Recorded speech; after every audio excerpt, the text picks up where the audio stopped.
नमस्कार, खबर विशेष में आपका स्वागत है। मैं हूं आपके साथ शुभम त्रिपाठी।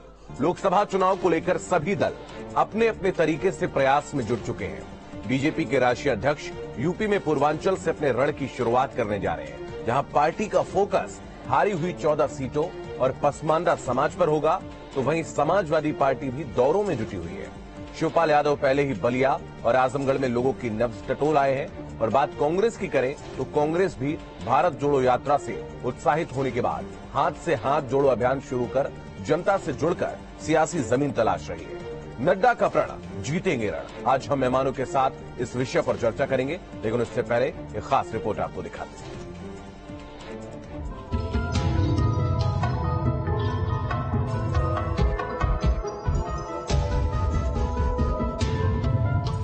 दिल्ली में हुई बीजेपी की राष्ट्रीय कार्यकारिणी की बैठक में तय एजेंडे के मुताबिक बीजेपी अपना अभियान पूर्वांचल से शुरू कर रही है, जहां से पिछली बार हारी हुई 14 सीटों को भी साधा जाएगा और मुसलमानों को भी, जो बीजेपी से दूर जा चुके हैं। पार्टी के राष्ट्रीय अध्यक्ष जेपी नड्डा आज वाराणसी पहुंच रहे हैं, जो कल बाबा विश्वनाथ का दर्शन कर अभियान की शुरुआत के लिए आशीर्वाद मांगेंगे और फिर शुक्रवार से गाजीपुर से पूर्वांचल को साधने का प्रयास करेंगे।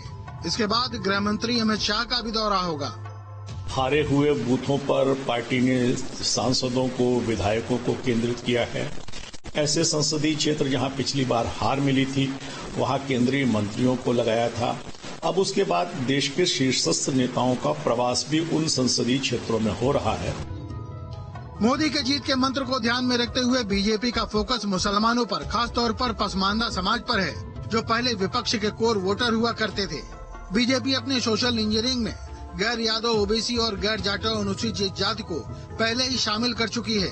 गाजीपुर के बहाने घोसी, लालगंज और जौनपुर सीटों को भी साधने की कोशिश है। लेकिन नड्डा के पूर्वांचल पहुंचने से पहले ही एसपी नेता शिवपाल यादव पूर्वांचल के कई जिलों का दौरा कराए। बलिया और आजमगढ़ में उनके दौरे में भारी जन समर्थन भी दिखा। अखिलेश की गैर मौजूदगी में अपनी अहम जिम्मेदारी को समझते हुए शिवपाल भी पूर्वांचल में जमीन मजबूत करने में जुटे हैं। हमेशा विपक्ष का कोई भी सही पर भी है, तो हम लोगों ने उसका सम्मान किया है। फिर आगे चल करके अगर इस तरीके का काम होगा तो फिर लंका जलेगी। उधर भारत जोड़ो यात्रा से उत्साहित कांग्रेस अब 26 जनवरी को हाथ से हाथ जोड़ो अभियान चलाने जा रही है, जो जिला, प्रखंड, पंचायत और गांव के स्तर पर 26 मार्च तक चलाया जाएगा। कांग्रेस को लगता है कि भारत जोड़ो यात्रा से जनता उनके बदले तेवर को समझ चुकी है और हाथ से हाथ जोड़ो अभियान के तहत उन्हें कांग्रेस के संकल्पों से जोड़ना ही बाकी है। नगर निकाय के चुनावों के लिए भी और आने वाले समय के चुनावों के लिए भी हम गांव-गांव जा रहे हैं, पांव-पांव जा रहे हैं, नगर-नगर जा रहे हैं, डगर-डगर जा रहे हैं। सारे हमें अच्छा रिस्पांस मिल रहा है और निश्चित तौर पर आने वाले समय में कहीं न कहीं जनता हमें अवसर देगी, ऐसा हमारा विश्वास है। अगर पसमानदा समाज बीजेपी के साथ जुड़ा तो पिछली बार हारी हुई 14 सीटों में बीजेपी की स्थिति बेहतर हो सकती है और कई सीटों पर उसे कामयाबी भी मिल सकती है। Team news state. तो इस रिपोर्ट के जरिए आपने विषय को समझा। हमारे साथ जो खास मेहमान इस वक्त जुड़ रहे हैं, उनका परिचय आपसे करवाते हैं। बीजेपी प्रवक्ता दीपक सोनकर हमारे साथ जुड़ रहे हैं। कांग्रेस से हमारे साथ ओंकार सिंह जुड़ रहे हैं। प्रोफेसर भुवन भास्कर जोशी, समाजवादी पार्टी के प्रवक्ता। आप सभी का बहुत स्वागत है। दीपक जी, मैं आपके पास आऊंगा। इस वक्त अगर हम देखें तो कांग्रेस भारत जोड़ो यात्रा निकाल रही है। उत्तर प्रदेश में हालांकि पूरी प्रबलता से नहीं निकले, लेकिन 3 जिलों को अभी छूते हुए निकल कर गए हैं। उसके बाद हरियाणा में प्रवेश कर गए, लेकिन एक मैसेज देने की कोशिश उन्होंने की है। उसके बाद हाथ से हाथ जोड़ो अभियान की भी शुरुआत होगी। समाजवादी पार्टी की तरफ से अगर हम बात करें तो शिवपाल यादव पूर्वांचल के दौरे पर हैं और अब बीजेपी भी शुरुआत कर रही है। नड्डा जो अध्यक्ष हैं आपकी पार्टी के, वो आपके इस चुनावी अभियान का शुभारंभ कर रहे हैं। तो क्या लगता है कि पूर्वांचल से ही बिगुल फूकेंगे तभी विजयश्री हासिल करना संभव हो पाएगा? देखिए शुभम जी, निश्चित तौर पर जिस तरीके से लगातार भारतीय जनता पार्टी का कार्यकर्ता 365 दिन और लगातार 12 महीने जनता के बीच में रहता है और अपनी संगठन की कार्य योजना और कार्य पद्धति, पूर्वी कार्य योजना के साथ साथ और पहले कार्यों की समीक्षा और हम आगामी कार्यक्रमों को नीचे की पंक्ति तक कैसे पहुंचा सके, इसकी चिंता और दूसरे तरीके से लगातार जनता के बीच में रह करके उनकी समस्याओं का समाधान और अंतिम पायदान पर खड़े हुए व्यक्ति तक योजना पहुंचाने की चिंता, तो लगातार इसी तरीके से भारतीय जनता पार्टी सक्रिय रहती है और संगठन के स्ट्रक्चर और ढांचे को मजबूत करती है। इसी निमित्त हमारे आदरणीय राष्ट्रीय अध्यक्ष जी का प्रवास उत्तर प्रदेश में हो रहा है बाबा विश्वनाथ जी के भव्य दर्शन के बाद। देखिए, पार्टी के जिस तरीके से राष्ट्रीय अध्यक्ष जी का कार्यकाल प्रदेश की कार्य समिति के नेतृत्व सहमति से और देश की कार्य समिति के सहमति से उनका कार्यकाल तो जून 2024 तक बढ़ाया गया। तो इस निमित्त पहला प्रवास वो बाबा विश्वनाथ जी के दर्शन करके और आज गाजीपुर में भी दर्शन करके लगातार अपने कार्यक्रमों की करेंगे और गाजीपुर में भी और चुनाव की समीक्षा करते हुए बूथ की कार्य समिति है, बूथों के अध्यक्ष है, उनके साथ भी बैठक करेंगे। लगातार ऐसे पूरे कार्यक्रमों को करने के साथ रही बात, जैसे आपने कहा कि भारत जोड़ो यात्रा की, देखिए भारत जोड़ो यात्रा थी, ये भारत तोड़ो यात्रा थी। उत्तर प्रदेश की जनता और देश की जनता ने समझा कि किस तरीके से देश में ये कहा गया कि पुजारी और तपस्वी में अंतर है, किस तरीके की बातें उस भारत जोड़ो यात्रा में आई। देश की जनता ने वो भी जाना है, उत्तर प्रदेश की जनता ने भी वो भी जाना है, तो उसका जवाब देने के लिए जनता तैयार है। मगर जिस तरीके से भारतीय जनता पार्टी पर और देश के प्रधानमंत्री नरेंद्र मोदी जी पर जनता का आशीर्वाद है, वो लगातार 2014 से हमने देखा है। उस कामयाबी और नहीं, लेकिन पूर्वांचल की कुछ सीटें रही हैं विधानसभा चुनाव की। अगर हम बात करें, लोकसभा का उपचुनाव हुआ था, अगर हम बात करें आजमगढ़ में जहां आपने जीत हासिल की, लेकिन विधानसभा चुनाव में आपने बिल्कुल वहां पर शून्य रहे हैं, आप बिल्कुल खाता खोलने में भी कामयाब नहीं हो पाए। तो ये एक बड़ी चुनौती मानते हैं सीमित शब्दों में? देखिए शुभम जी, निश्चित तौर पर हमने देखा ना कि आजमगढ़ के अंदर जो आजमगढ़ गढ़ कहा जाता था, उस गढ़ को भी ढहने का काम भारतीय जनता पार्टी ने किया और वो विश्वास में किया। जो जनता का विश्वास था, उस विश्वास में जनता का समर्थन भारतीय जनता पार्टी को मिला। दूसरा, अगर हम रामपुर की बात करेंगे तो रामपुर का परिदृश्य भी हमने देखा कि किस तरीके से जो लोगों को प्रताड़ित किया गया, जो लोगों की जमीनों को हथियाने का काम किया, वो लोगों का साथ किस तरीके से भारतीय जनता पार्टी के साथ ठीक है, मैं वापस आऊंगा। आशीर्वाद, उनका भरोसा भारतीय जनता पार्टी पर। मैं वापस आऊंगा आपके पास। प्रोफेसर भुवन जोशी समाजवादी पार्टी से हमारे साथ जुड़े। भुवन जी, मैं आपके पास आऊंगा।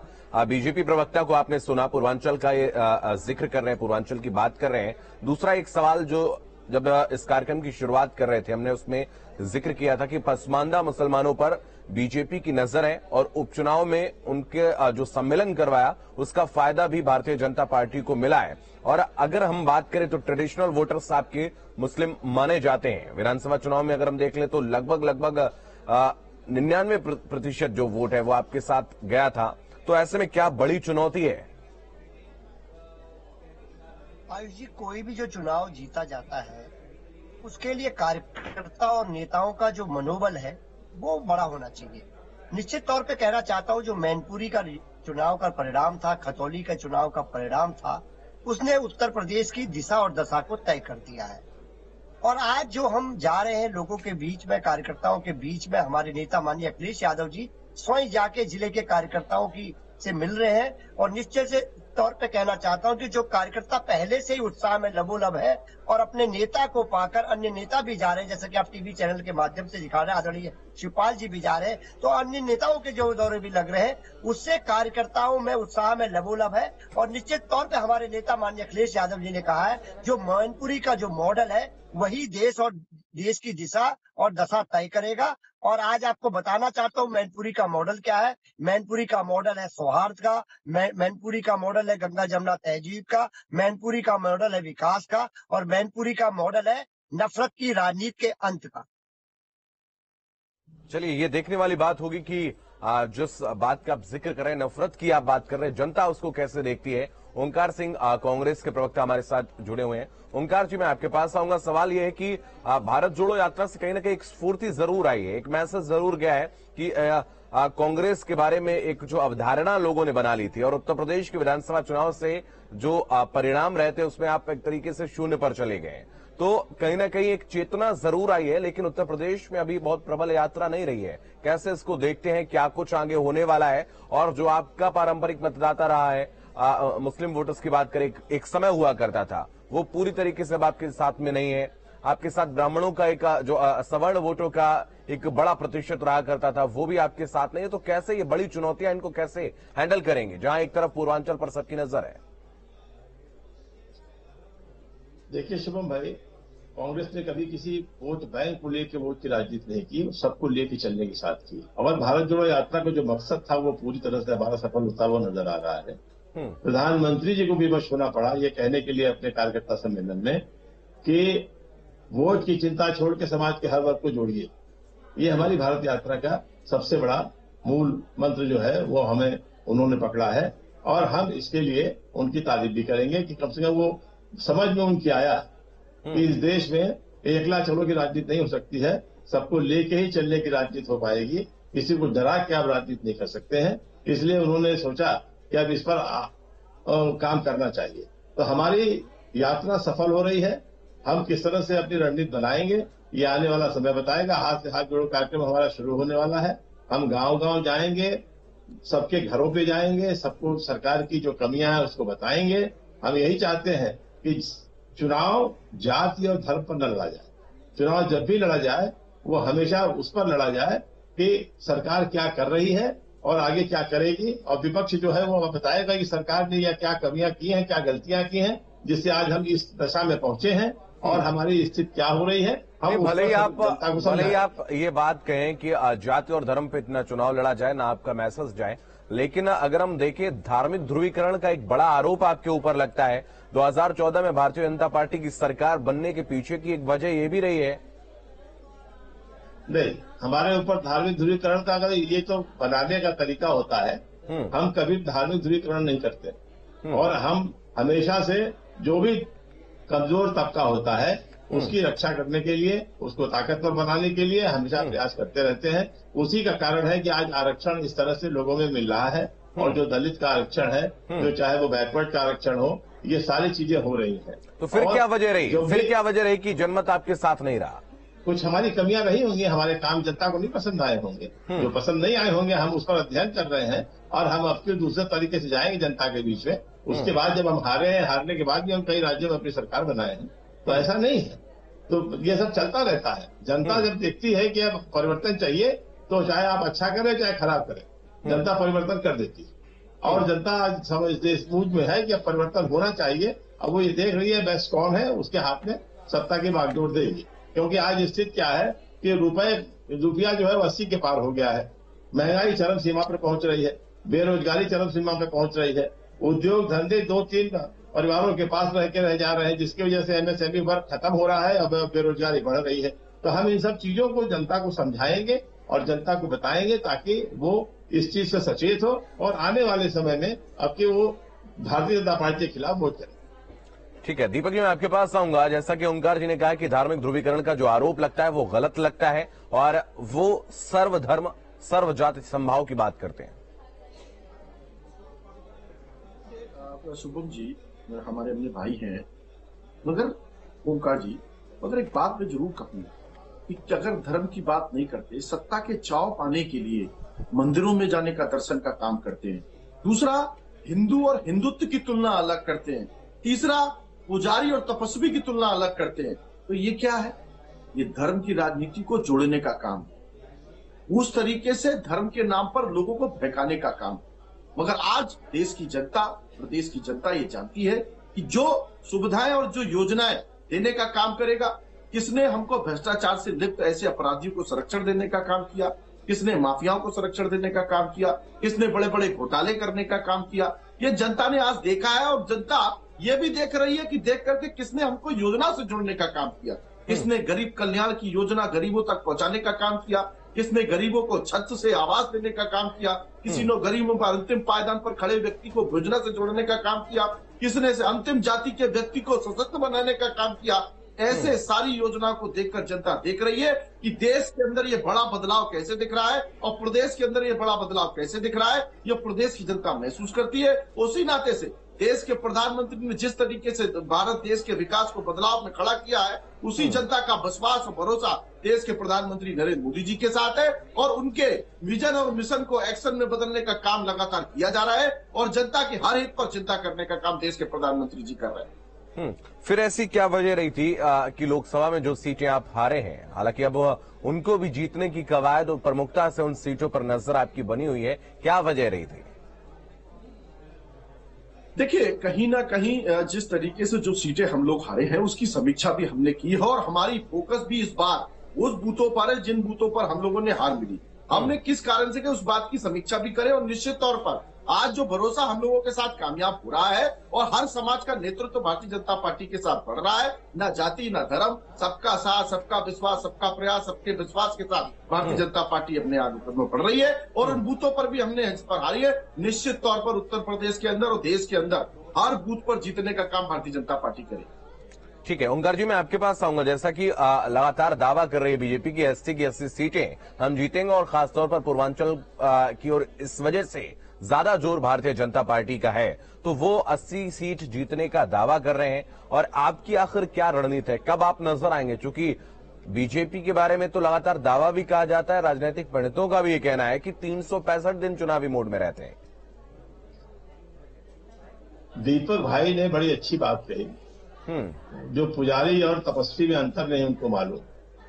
पुजारी और तपस्वी में बड़ा अंतर होता है। पुजारी का काम होता है पूजा करना, जो विधि विधान है उसके हिसाब से पूजा करते हैं। मंदिर में ईश्वर की पूजा करते हैं, घरों में जाके पूजा करते हैं, लेकिन वो तपस्वी नहीं कहे जा सकते। तपस्वी उनको कहते हैं जो वनों में रह के तप करते हैं और शक्ति अर्जित करते हैं, जिनकी वाणी में ऐसी मिठास होती है और इतना वो क्या कहते हैं वो होता है कि अगर वो आशीर्वाद दे दे तो आशीर्वाद हो जाता है और श्राप देते तो ठीक है। आपने कहा कि पुजारी मंदिरों में आपने अंतर समझा दिया, तो ये अंतर राहुल गांधी को क्यों नहीं समझ में आ रहा? वो कह रहे हैं कि ये पुजारियों का देश नहीं, ये तपस्वियों का देश है। तो उनका जो कहने का मतलब हमने वो असली पुजारी तपस्वी, उनका मतलब था कि जो व्यक्ति पूजा हो रही है उस व्यक्ति पूजा से आप दूर होती। जैसे काशी में हर हर महादेव का नारा लगता था, मोदी जी ने हर हर मोदी ने गाना शुरू कर दिया, तो उस पूजा से मैं आपको वीडियो दिखा सकता हूं जिसमें जनसभा की शुरुआत, जनसभा का शुभारंभ प्रधानमंत्री ने हर हर महादेव से किया है।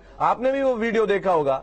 जब जनसभा की शुरुआत काशी में होती है तो प्रधानमंत्री अपने उद्बोधन की जब शुरुआत करते हैं तो वो हर हर महादेव से करते हैं। नहीं तो वो प्रधानमंत्री थोड़ी, फिर आप कैसे कह सकते हैं प्रधानमंत्री को हर हर मोदी कहलवा रहे हैं? ये तो कार्यकर्ताओं का प्रेम है, भगवानशियों का अपमान कर रहे हैं। ये कार्यकर्ताओं का भगवानशियों का अपमान कर रहे हैं और किसी का अपमान नहीं कर रहे हैं। ठीक है दीपक जी जवाब दीजिए। भी जाता है तो हर हर महादेव। दीपक जी जवाब दीजिए। देखिए शुभम जी, बड़े भाई हमारे ओंकार जी ने बिल्कुल समानता बताया कि पुजारी का अपना कर्म है और तपस्वी का अपना कर्म है, दोनों सनातन धर्म पे अपना कर्म करते हैं। मगर यही बात राहुल गांधी जी को समझ में नहीं आई। ये उन्होंने क्या कहा कि देश में रहने वाले पुजारियों को देश में रहने का अधिकार नहीं है। ये क्यों कहते हैं? हिंदुत्व और हिंदुत्व की तुलना अलग क्यों करते हैं? ये बात ओंकार भाई को भी समझानी पड़ेगी और ये देश की जनता इस बात को जानती है और उसका जवाब देश की जनता दे रही है और लगातार दे रही है। और जिस तरीके से बड़े बड़े घोटालों के विषय में आज देश की जनता जानती है, उसको भी देश की जनता ने महसूस की है। ये केवल वोटों को लुभावने के लिए, चुनाव को पाने के लिए, जिनको सनातन धर्म की परंपरा का संत नहीं पता, संत समाज के धर्म के परिवर्तन को नहीं पता, संत समाज का सम्मान नहीं पता, वो आज इस बात की बात कर रहे हैं। तो क्यों कर रहे हैं? ठीक है, मैं वापस आपके पास आऊंगा। भुवन जी मैं आपके पास आऊंगा। जब भी लोकसभा चुनाव आता है तो कहीं ना कहीं समाजवादी पार्टी थोड़ा सा पिछड़ती हुई नजर आती है। हालांकि पिछले लोकसभा की अगर हम बात करें, आपने गठबंधन किया, आप आगे आए, लेकिन अगर हम देखें उसका फायदा आपको ज्यादा नहीं मिल पाया था। लेकिन अब देखिए कांग्रेस के बारे में बात हो रही है, भारतीय जनता पार्टी के बारे में बात हो रही है, लेकिन आप कहीं नजर नहीं आ रहे फिलहाल। तो ये परिदृश्य कब बदलेगा? अखिलेश यादव साउथ में जाते हैं लेकिन अभी अपने प्रदेश में क्यों नहीं संगठित कर पा रहे? देखिए आयुष जी, मैं बहुत जिम्मेदारी से कहना चाहता हूँ, मैनपुरी के चुनाव के बाद उत्तर प्रदेश में साफ हो गया है।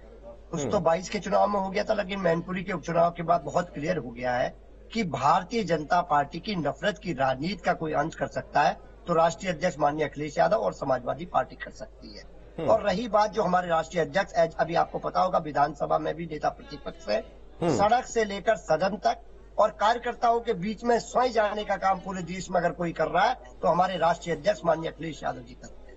कार्यकर्ताओं की पीड़ा में, दुख में पहुंचने का काम कोई कर रहे हैं तो हमारे नेता माननीय राष्ट्रीय अध्यक्ष अखिलेश यादव जी करते हैं। तो आज कार्यकर्ता लबोलब है। कार्यकर्ता जनता के बीच में जाके भारतीय जनता पार्टी की नफरत की राजनीति, किसानों के ऊपर जो इन्होंने दोहन करा, मैं कहना चाहता हूं, हत्याएं करी उनकी, उनके ऊपर फर्जी मुकदमे लगा दिए, उन मुकदमों के और जो लगे थे वो अभी तक वापस नहीं हुए। और इसके साथ साथ में आपने देखा होगा किस प्रकार ये गृह मंत्री का बेटा इस देश के स्वतंत्र भारत में पहली बार देश ने देखा एक सत्तारूढ़ दल का नेता का बेटा किसानों को रौंद डालता है, हत्या कर देता है। ये देश में पहली बार हो रहा है। किसानों के लिए कहा था इन्होंने कि आपका हम गन्ना का अभी तक जो मूल्य है वो नहीं निर्धारित करा, जो पुराने उनके भुगतान थे वो अब तक नहीं हुए। उन्होंने कहा था लेट होगा तो उसका पेमेंट अब ब्याज में करेंगे। कुछ नहीं करा किसानों के लिए। युवाओं की परीक्षा लीक करने का काम जरूर इन्होंने करा, विद्यार्थियों की परीक्षा लीक करने का काम जरूर इन्होंने करा। कांग्रेस के बारे में क्या ख्याल है? मैं आपसे कांग्रेस के बारे में क्या ख्याल, कांग्रेस के बारे में क्या ख्याल है? देखिए मेरे ख्याल से क्या होता है, मैं आपको 2022 का चुनाव उठा लीजिए। 2022 में चुनाव में केवल उत्तर प्रदेश में बिल्कुल जनता ने साफ मैंडेट दे दिया है, Bharatiya Janata party versus Samajwadi party चुनाव है और कहीं नहीं। लेकिन राहुल गांधी कहते हैं कि आपकी विचारधारा राष्ट्रीय विचारधारा नहीं है। वो हमारी विचारधारा राष्ट्रीय विचारधारा, हमारी विचारधारा समाजवादी है और उस रास्ते पे गांधी जी चले, लोहिया जी चले, नेताजी चले, उसमें भगत सिंह जी चले, नेशनल मंडेला चले। हमारी विचारधारा राष्ट्रीय नहीं, हमारी विचारधारा तो अंतर्राष्ट्रीय है।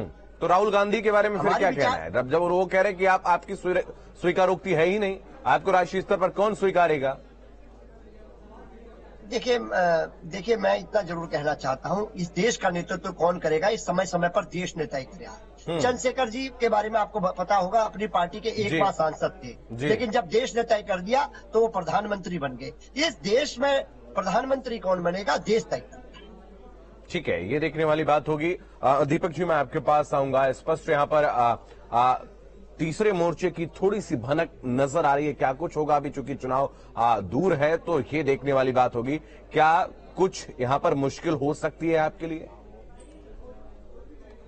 देखिए पहले तो मैं आपकी बात का जवाब दूंगा सुनील जी। पहले हमारे अभी भाई भुवन भास्कर जी कह रहे थे कि अखिलेश जी हमारे जनता के पास जा रहे हैं, कार्यकर्ता के पास जा रहे हैं। अखिलेश जी अपराधी के पास भी जा रहे हैं, जेल में भी मिलने जाते हैं। ये बात शायद भुवन जी ने नहीं बताई होगी। दूसरी बात, जिस तरीके की स्थिति आज उत्तर प्रदेश में समाजवादी पार्टी की है, वो उत्तर प्रदेश की जनता जानती है कि किस तरीके से परिवारवाद के अलावा कोई और कार्यकर्ता नजर नहीं आता, परिवार के लोगों के अलावा किसी को नेतृत्व देना नजर नहीं आता। इस बात को उत्तर प्रदेश की जनता महसूस करती है। दूसरी बात, जब देश में क्षेत्र में इनकी स्वीकार नहीं है तो देश में कैसे इनका स्वीकारण होगा, पहली बात। दूसरी बात जो आपने सवाल करा, देखिए भारतीय जनता पार्टी तो अपने विकास कार्यों की योजना के साथ चलती है और जिस तरीके से देश की जनता का भरोसा देश के प्रधानमंत्री नरेंद्र मोदी जी के साथ है, जैसे हमने अंतिम पायदान पर खड़े हुए व्यक्ति तक गरीब कल्याण की योजनाएं उस तक पहुंचाने का काम किया, उनके अधिकारों को दिलाने का काम किया, उनको नेतृत्व देने का काम किया। इसी तौर पर हम लोग विकास के बल पर और जो हमने रोड मैप हमने देश का खड़ा करके दिया है,